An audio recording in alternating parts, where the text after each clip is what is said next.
ಹೌದು, ರಾಜ್ಯಾದ್ಯಂತ ಇರುವಂತಹ ಪ್ರತಿಯೊಂದು ರೈತರಿಗೂ ಕೂಡ ಸ್ವಾಗತ ಅಂತ ಹೇಳುತ್ತಾ, ಹೌದು ಈಗಾಗಲೇ ಏಪ್ರಿಲ್ ತಿಂಗಳು ಕೂಡಲಿ ಮಂತ್ ಎಂಡ್ ಇರುವುದರಿಂದ ಈಗಾಗಲೇ ಮೇ ತಿಂಗಳಿನಿಂದ ಉಳಿದ ಪ್ರತಿಯೊಂದು ಬೆಳೆ ಹಾನಿ ಪರಿಹಾರ ಹಣವನ್ನು ಪಡೆದುಕೊಳ್ಳಲಾರದ ರೈತರಿಗೂ ಕೂಡ ನೇರವಾಗಿ ಎಷ್ಟು ಕಂತಿನ ಹಣವನ್ನು ಕೊಡಲಿ ಬಿಡುಗಡೆ ಆಗಿರುತ್ತದಲ್ಲ, ಆ ಒಂದು ಕಂತಿನ ಹಣವನ್ನು ಕೂಡ ಪ್ರೆಸೆಂಟ್ ಆಗಿ ಬಿಡುಗಡೆ ಆಗ್ತಾ ಇರುವಂತದ್ದು. ಹೌದು ವೀಕ್ಷಕರೇ, ಈಗಾಗಲೇ ಈ ಒಂದು ಮಾಹಿತಿ ಇದೀಗ ಬಂದ ಮಾಹಿತಿಯಾಗಿರುವುದರಿಂದ ರಾಜ್ಯದ ಮುಖ್ಯಮಂತ್ರಿ ಆಗಿರುವ ಸಿಎಂ ಸಿದ್ದರಾಮಯ್ಯ ಸರ್ ಅವರಾಗಲಿ ಮತ್ತು ಕಂದಾಯ ಇಲಾಖೆಯ ಸಚಿವರಾಗಿರುವ ಕೃಷ್ಣ ಬೈರೇಗೌಡ ಸರ್ ಅವರು ಕೂಡ ಈ ರೀತಿ ಒಂದು ಮಾಹಿತಿ ಕೊಟ್ಟಿರುವುದರಿಂದ ಹೌದು, ಬೆಳೆ ಹಾನಿ ಪರಿಹಾರ ಹಣಕ್ಕಾಗಿ ಕಾಯ್ತಾ ಇರುವಂತಹ ಪ್ರತಿಯೊಂದು ಬೆಳೆದಾರರಿಗೂ ಕೂಡ ಹಣ ಅನ್ನೋದು ಕೊಡಲಿ ಯಾವಾಗ ಬಿಡುಗಡೆ ಆಗುತ್ತದೆ. ಹೌದು ವೀಕ್ಷಕರೇ, ಇಲ್ಲಿ ಇನ್ನೂ ತನಕ ಕೆಲವು ತಾಂತ್ರಿಕ ಸಮಸ್ಯೆಗಳಿಂದ ಮತ್ತು ಟೆಕ್ನಿಕಲ್ ಇಶ್ಯೂ ಅಂತಾನೆ ಹೇಳ್ತಾ ಇದ್ದಾರೆ ಮತ್ತು 3 ರಿಂದ 4 ತಿಂಗಳವರೆಗಿನ ಹಣವನ್ನು ಕೂಡ ಇನ್ನೂ ತನಕ ಬರ್ತಾ ಇಲ್ಲ. ಅಂದ್ರೆ ಇಲ್ಲಿ ರೈತರ ಗೋಳು ಕೇಳುವವರು ಯಾರು? ಹೌದು ವೀಕ್ಷಕರೇ, ರಾಜ್ಯ ಸರ್ಕಾರದ ಕಡೆಯಿಂದ ಇಲ್ಲಿ ಈ ರೀತಿ ಒಂದು ಮಾಹಿತಿ ಕೊಟ್ಟಿರುವುದರಿಂದ ಸೊ ಈ ಎಲ್ಲದರ ಬಗ್ಗೆ ಮಾಹಿತಿ ಏನು ಬಂದಿದೆ ಮತ್ತು ನೀವು ಕೂಡ ಏನಾದರೂ ಬೆಳೆ ಹಾನಿ ಪರಿಹಾರ ಹಣಕ್ಕಾಗಿ ಕಾಯ್ತಾ ಇರುವ ರೈತರಾಗಿದ್ದರೆ ನಿಮಗೆ ಈ ಒಂದು ವಿಡಿಯೋ ತುಂಬಾ ಹೆಲ್ಪ್ ಆಗುತ್ತದೆ. ಹೌದು ವೀಕ್ಷಕರೇ, ಖಂಡಿತವಾಗಿಯೂ ಕೂಡ ಹೇಳ್ತಾ ಇದ್ದೀನಿ, ಇವತ್ತು ಕೂಡ ಪ್ರೆಸೆಂಟ್ ಆಗಿ ಒಂದಿಷ್ಟು ಜಿಲ್ಲೆಗಳಲ್ಲಿ ಇರುವಂತಹ ಪ್ರತಿಯೊಂದು ಬೆಳೆದಾರರಿಗೂ ಕೂಡ ನೇರವಾಗಿ ಹಣ ಅನ್ನೋದು ಕೂಡ ಇಲ್ಲಿ ಬಿಡುಗಡೆ ಮಾಡುವ ಮೂಲಕ ಒಂದು ಮಾಹಿತಿ ಕೊಟ್ಟಿರುವಂತದ್ದು. ಸೊ ಅದಕ್ಕಾಗಿ ಹೇಳ್ತಾ ಇದ್ದೀನಿ, ಪ್ರೆಸೆಂಟ್ ಆಗಿ ಯಾವ ಜಿಲ್ಲೆಗಳಿಗೆ ಹಣ ಅನ್ನೋದು ಕೂಡ ಇಲ್ಲಿ ಬಿಡುಗಡೆ ಆಗ್ತಾ ಇದೆ ಮತ್ತು ಹಣ ಅನ್ನೋದು ಕೂಡ ಯಾವ ಜಿಲ್ಲೆಗಳಿಗೆ ಬಿಡುಗಡೆ ಆಗ್ತಾ ಇದೆ, ಏನಿಲ್ಲ ಏನು ಸುದ್ದಿ ಅಂತ ಅದನ್ನು ಕೂಡ ನಾವು ಈ ಒಂದು ವಿಡಿಯೋದಲ್ಲಿ ತಿಳಿದುಕೊಳ್ಳುತ್ತಾ ಹೋಗಬಹುದು. ಹೌದು, ಎಲ್ಲಾ ರೈತರಿಗೂ ಕೂಡ ಈ ಒಂದು ವಿಡಿಯೋ ತುಂಬಾ ಹೆಲ್ಪ್ ಆಗುತ್ತದೆ ಮತ್ತು ಪ್ರೆಸೆಂಟ್ ಆಗಿ ಪ್ರತಿಯೊಂದು ರೈತರಿಗೂ ಕೂಡ ತಪ್ಪದೆ ಹಣ ಅನ್ನೋದು ಕೂಡ ಇಲ್ಲಿ ಬಿಡುಗಡೆ ಆಗ್ತಾ ಇರುತ್ತದೆ. ಹಾಗಿದ್ರೆ ಬನ್ನಿ, ಖಂಡಿತವಾಗಿಯೂ ಕೂಡ ಸಂಪೂರ್ಣವಾದ ಮಾಹಿತಿ ಏನು ಬಂದಿದೆ ಏನು ಇಲ್ಲ ಅಂತ ನಾವು ಈ ಒಂದು ವಿಡಿಯೋದಲ್ಲಿ ಮಾಹಿತಿಯನ್ನು ತಿಳಿದುಕೊಳ್ಳುತ್ತಾ ಹೋಗೋಣ.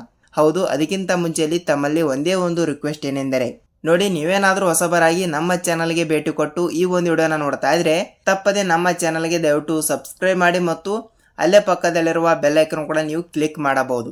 ಯಾಕೆಂದರೆ ನಾವು ಪ್ರತಿಯೊಂದು ಹೊಸ ವಿಡಿಯೋಗಳನ್ನು ಕೂಡ ಇಲ್ಲಿ ಪ್ರೊವೈಡ್ ಮಾಡ್ತಾ ಇರ್ತೀವಿ. ಅಂದರೆ ರೈತರಿಗೆ ಉಪಯುಕ್ತವಾಗುವಂತಹ ಅನುಕೂಲವಾಗುವಂತಹ ವಿಡಿಯೋಗಳನ್ನು ಕೂಡ ಇಲ್ಲಿ ಪ್ರತಿಯೊಂದು ಅಪ್ಡೇಟ್ಗಳು ಕೂಡ ಇಲ್ಲಿ ತಿಳಿಸ್ತಾ ಇರ್ತೀವಿ. ಸೊ ಅದಕ್ಕಾಗಿ ಹೇಳ್ತಾ ಇದ್ದೀನಿ, ತಪ್ಪದೆ ಈ ಒಂದು ವಿಡಿಯೋನ ಇಷ್ಟವಾದರೆ ಮಾತ್ರ ಈ ಒಂದು ವಿಡಿಯೋನ ಪೂರ್ತಿಯಾಗಿ ನೋಡುವುದರ ಜೊತೆಗೆ ಹಂತಗಳಾಗಿ ಹಣ ಅನ್ನೋದು ಕೂಡ ಬಿಡುಗಡೆ ಆಗ್ತಾ ಇರುತ್ತದೆ.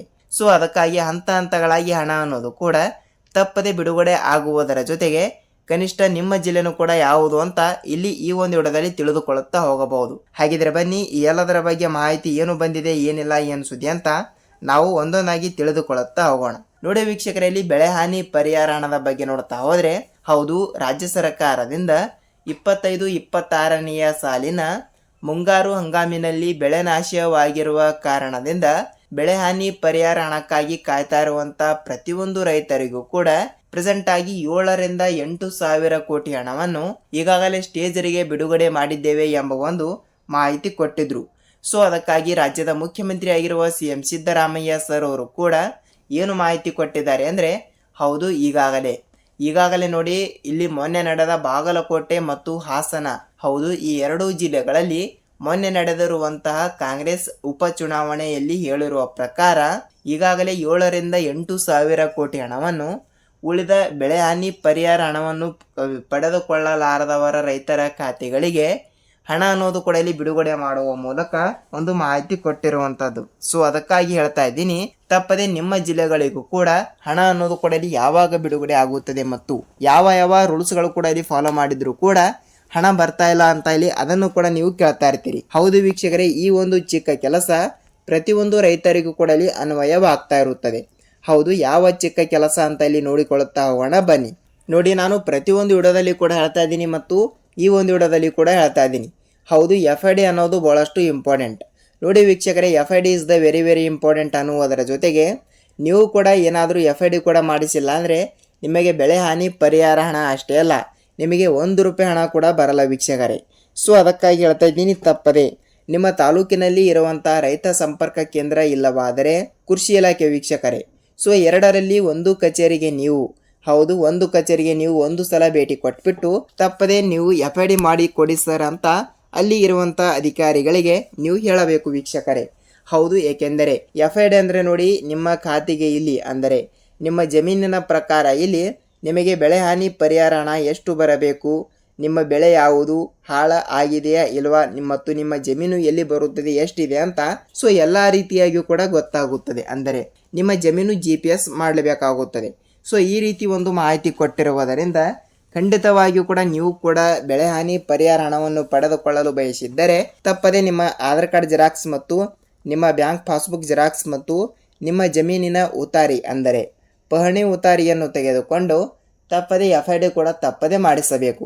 ಹೌದು ವೀಕ್ಷಕರೇ, FID ಕೂಡ ತಪ್ಪದೆ ಮಾಡಿಸಿದರೆ ನಿಮ್ಮ ಖಾತೆಗಳಿಗೆ ನೇರವಾಗಿ ಎಷ್ಟು ಅಂದರೆ ಇಲ್ಲಿ 1 ಎಕರೆಗೆ 8 ರಿಂದ 15 ಸಾವಿರ ರೂಪಾಯಿ ಹಣವನ್ನು ಬಿಡುಗಡೆ ಆಗಿರುವುದರಿಂದ ಮತ್ತು 1 ಹೆಕ್ಟರ್ಗೆ 30 ರಿಂದ 35 ಸಾವಿರ ರೂಪಾಯಿ ಹಣವನ್ನು ಬಿಡುಗಡೆ ಆಗಿರುವಂಥದ್ದು. ಸೊ ಅದಕ್ಕಾಗಿ ಹೇಳ್ತಾ ಇದ್ದೀನಿ, ಹಂತಗಳಾಗಿ ಹಣ ಅನ್ನೋದು ಕೂಡ ಎಲ್ಲರ ಖಾತೆಗಳಿಗೂ ಕೂಡ ಒಮ್ಮೆಲೆ ಬಿಡುಗಡೆ ಆಗಲ್ಲ. ಪ್ರೆಸೆಂಟ್ ಆಗಿ ಇವತ್ತು ಕೂಡ ಒಂದಿಷ್ಟು ಜಿಲ್ಲೆ ಮತ್ತು ಪ್ರೆಸೆಂಟ್ ಆಗಿ ನಾಳೆನೂ ಕೂಡ ಒಂದಿಷ್ಟು ಜಿಲ್ಲೆಗಳು ಅಂತ ಸೊ ಜಿಲ್ಲೆಗಳು ಸಹಿತ ವಿಂಗಡಣೆ ಆಗ್ತಾ ಇರುತ್ತವೆ. ಸೊ ಅದಕ್ಕಾಗಿ ಹೇಳ್ತಾ ಇದ್ದೀನಿ, ಹಂತಗಳಾಗಿ ಹಣ ಅನ್ನೋದು ಕೂಡ ಎಲ್ಲರಿಗೂ ಕೂಡ ಒಮ್ಮೆಲೆ ಹಣ ಅನ್ನೋದು ಕೂಡ ಬಿಡುಗಡೆ ಆಗಲ್ಲ. ಖಂಡಿತವಾಗಿಯೂ ಕೂಡ ನಿಮ್ಮ ಜಿಲ್ಲೆನೂ ಕೂಡ ಯಾವುದು ಅಂತ ನೀವು ನಮಗೆ ತಪ್ಪದೆ ತಿಳಿಸಬೇಕು. ಏಕೆಂದರೆ ಹಂತಗಳಾಗಿ ಹಣ ಅನ್ನೋದು ಕೂಡ ಬಿಡುಗಡೆ ಆಗ್ತಾ ಇರುವುದರಿಂದ FID ಕೂಡ ಮಾಡಿಸಿದ ರೈತರಿಗೆ ಮಾತ್ರ ಈಗಾಗಲೇ 1 ಎಕರೆಗೆ 8 ರಿಂದ 15 ಸಾವಿರ ರೂಪಾಯಿ ಹಣವನ್ನು ಪ್ರತಿಯೊಂದು ರೈತರಿಗೂ ಕೂಡ ಬಿಡುಗಡೆ ಆಗ್ತಾ ಇರುವಂಥದ್ದು. ಉದಾಹರಣೆಗೆ ಇಲ್ಲಿ ದೀರ್ಘಾವಧಿ ಬೆಳೆಗಳಿಗೆ ಸ್ವಲ್ಪ ಹೆಚ್ಚಿನ ರೀತಿಯಲ್ಲಿ ಹಣ ಅನ್ನೋದು ಕೂಡ ಬಿಡುಗಡೆ ಆಗ್ತಾ ಇರುತ್ತದೆ. ಹಾಗಿದ್ರೆ ಬನ್ನಿ ಯಾವ ಯಾವ ಜಿಲ್ಲೆಗಳು ಅಂತ ಅಲ್ಲಿ ತಿಳಿದುಕೊಳ್ಳುತ್ತಾ ಹೋಗೋಣ. ಸ್ನೇಹಿತರೆ ನೋಡಿ, ಜಿಲ್ಲೆಗಳು ಕೂಡ ಇಲ್ಲಿ ನೋಡ್ತಾ ಹೋದರೆ ಹೌದು, ವಿಜಯಪುರ ಜಿಲ್ಲೆ, ಗುಲ್ಬರ್ಗ ಜಿಲ್ಲೆ, ಬಾಗಲಕೋಟೆ ಜಿಲ್ಲೆ, ಯಾದಗಿರಿ ಜಿಲ್ಲೆ, ರಾಯಚೂರು ಜಿಲ್ಲೆ, ಕೊಪ್ಪಳ ಜಿಲ್ಲೆ, ಮಂಗಳೂರು ಜಿಲ್ಲೆ, ಮಂಡ್ಯ ಜಿಲ್ಲೆ, ಉತ್ತರ ಕನ್ನಡ ಜಿಲ್ಲೆ, ಹಾಸನ ಜಿಲ್ಲೆ, ಶಿವಮೊಗ್ಗ ಜಿಲ್ಲೆ, ಬೆಂಗಳೂರು ಗ್ರಾಮಾಂತರ ಜಿಲ್ಲೆ. ವೀಕ್ಷಕರೇ ಹೌದು, ಟೋಟಲ್ ಆಗಿ ಕೇವಲ 12 ಜಿಲ್ಲೆಗಳಲ್ಲಿ ಇರುವಂತಹ ಪ್ರತಿಯೊಂದು ರೈತರಿಗೂ ಕೂಡ ನೇರವಾಗಿ ಹಣ ಅನ್ನೋದು ಕೂಡ ಇಲ್ಲಿ ಬಿಡುಗಡೆ ಮಾಡುವ ಮೂಲಕ ಒಂದು ಮಾಹಿತಿ ಕೊಟ್ಟಿರುವಂಥದ್ದು. ಸೊ ಅದಕ್ಕಾಗಿ ಹೇಳ್ತಾ ಇದ್ದೀನಿ, ನಿಮ್ಮ ಜಿಲ್ಲೆನೂ ಕೂಡ ಒಂದು ಆಗಿರುತ್ತದೆ ಅಂತ ಅಂದುಕೊಳ್ಳುತ್ತೀನಿ. ಹೌದು ವೀಕ್ಷಕರೇ, ಇಲ್ಲಿ ನಿಮ್ಮ ಜಿಲ್ಲೆನೂ ಕೂಡ ಒಂದು ಆಗಿದ್ದರೆ ಸೊ ನಿಮ್ಮ ಜಿಲ್ಲೆನೂ ಕೂಡ ಯಾವುದು ಅಂತ ನೀವು ನಮಗೆ ತಪ್ಪದೆ ತಿಳಿಸಬೇಕು. ಏಕೆಂದರೆ ಎಲ್ಲರ ಖಾತೆಗಳಿಗೂ ಕೂಡ ಇಲ್ಲಿ ಒಮ್ಮೆಲೆ ಹಣ ಅನ್ನೋದು ಕೂಡ ಬಿಡುಗಡೆ ಆಗಲ್ಲ. ಇವತ್ತು ಕೂಡ ಒಂದಿಷ್ಟು ಜಿಲ್ಲೆ ಮತ್ತು ನಾಳೆನೂ ಕೂಡ ಇಲ್ಲಿ ಒಂದಿಷ್ಟು ಜಿಲ್ಲೆಗಳು ಅಂತ ಸೊ ಜಿಲ್ಲೆಗಳು ಕೂಡ ಇಲ್ಲಿ ವಿಂಗಡಣೆ ಆಗ್ತಾ ಇರುತ್ತವೆ. ಸೊ ಅದಕ್ಕಾಗಿ ಹೇಳ್ತಾ ಇದ್ದೀನಿ, ನಿಮ್ಮ ಜಿಲ್ಲೆನೂ ಕೂಡ ಒಂದು ಆಗಿದ್ದರೆ ನಿಮ್ಮ ಜಿಲ್ಲೆನೂ ಕೂಡ ಯಾವುದು ಅಂತ ನೀವು ನಮಗೆ ತಪ್ಪದೆ ತಿಳಿಸಬೇಕು. ಏಕೆಂದರೆ ಎಲ್ಲರ ಖಾತೆಗಳಿಗೂ ಕೂಡ ಒಮ್ಮೆಲೆ ಹಣ ಅನ್ನೋದು ಕೂಡ ಇಲ್ಲಿ ಬಿಡುಗಡೆ ಆಗಲ್ಲ. ಸೊ ಅದಕ್ಕಾಗಿ ಹೇಳ್ತಾ ಇದ್ದೀನಿ, ನೀವು ಕೂಡ ರೈತರಾಗಿದ್ದರೆ ನಿಮಗೆ ಈ ಒಂದು ವಿಡಿಯೋ ತುಂಬ ಇಂಪಾರ್ಟೆಂಟ್ ಆಗಿರುತ್ತದೆ ಅಂತ ಅಂದುಕೊಳ್ಳುತ್ತೀನಿ. ಹೌದು ವೀಕ್ಷಕರೇ, ಇದಾಗಿತ್ತು ಈ ದಿನದ ಇಲ್ಲಿ ಬೆಳೆ ಹಾನಿ ಪರಿಹಾರ ಹಣವನ್ನು ಪಡೆದುಕೊಳ್ಳುವ ಪ್ರತಿಯೊಂದು ರೈತರಿಗೂ ಕೂಡ ಈ ಒಂದು ಮಾಹಿತಿ ತಿಳಿದಿರುತ್ತದೆ ಅಂತ ಅಂದುಕೊಳ್ಳುತ್ತೀನಿ. ಈ ಒಂದು ವಿಡಿಯೋದ ಬಗ್ಗೆ ನಿಮಗೆ ಏನೇ ಡೌಟ್ ಇದ್ದರೂ ಕೂಡ ಮತ್ತು ರೈತರಿಗೆ ಖಂಡಿತವಾಗಿಯೂ ಕೂಡ ಅನುಕೂಲಕರವಾಗುವಂತಹ ವಿಡಿಯೋಗಳನ್ನು ಕೂಡ ನಾವು ಪ್ರೊವೈಡ್ ಮಾಡ್ತಾ ಇರ್ತೀವಿ. ಹೌದು ವೀಕ್ಷಕರೇ, ಇದಾಗಿತ್ತು ಈ ದಿನದ ಮಾಹಿತಿ ಮತ್ತು ಈ ಒಂದು ವಿಡಿಯೋನ ಪೂರ್ತಿಯಾಗಿ ನೋಡೋದಕ್ಕೆ ಧನ್ಯವಾದಗಳು. ನಿಮಗೆ ಏನೇ ಡೌಟ್ ಇದ್ದರೂ ಕೂಡ ನೀವು ನಮಗೆ ತಪ್ಪದೆ ಕಮೆಂಟ್ ಮೂಲಕ ಮಾಹಿತಿ ತಿಳಿಸುವುದರ ಜೊತೆಗೆ ಖಂಡಿತವಾಗಿಯೂ ಕೂಡ ನಾವು ನೆಕ್ಸ್ಟ್ ವಿಡಿಯೋದಲ್ಲಿ ಭೇಟಿಯಾಗಬಹುದು. ಹೌದು ವೀಕ್ಷಕರೇ, ಪ್ರಧಾನಮಂತ್ರಿ ಕಿಸಾನ್ ಸನ್ಮಾನ್ ಯೋಜನೆಯ 23ನೆಯ ಕಂತಿನದ ಬಗ್ಗೆ ಮಾಹಿತಿ ತಿಳಿಸಿಕೊಡಿ ಸರ್ ಅಂತ ಬಹಳಷ್ಟು ಫಲಾನುಭವಿಗಳು ಕೂಡ ಇಲ್ಲಿ ಕಮೆಂಟ್ ಮೂಲಕ ತಿಳಿಸ್ತಾ ಇರುವಂಥದ್ದು. ನೆಕ್ಸ್ಟ್ ವಿಡಿಯೋದಲ್ಲಿ ಅದರ ಬಗ್ಗೆನೂ ಕೂಡ ನಾವು ಸಂಪೂರ್ಣವಾದ ಮಾಹಿತಿಯನ್ನು ತಿಳಿದುಕೊಳ್ಳುತ್ತಾ ಹೋಗೋಣ. ಖಂಡಿತವಾಗಿಯೂ ಕೂಡ ಈ ಒಂದು ವಿಡಿಯೋನ ಪೂರ್ತಿಯಾಗಿ ನೋಡಿದರೆ ವಿಡಿಯೋನ ಇಷ್ಟವಾದರೆ ಮಾತ್ರ ಒಂದೇ ಒಂದು ಲೈಕ್ ಮಾಡುವುದರ ಜೊತೆಗೆ ನಾವು ಏನಾದರೂ ಮತ್ತೊಂದು ಅಪ್ಡೇಟ್ ಜೊತೆಗೆ ಮತ್ತೊಂದು ವಿಡಿಯೋದಲ್ಲಿ ಭಾಗಿಯಾಗೋಣ ವೀಕ್ಷಕರೇ. ಅಲ್ಲಿಯ ತನಕ ಎಲ್ಲರಿಗೂ ಧನ್ಯವಾದ.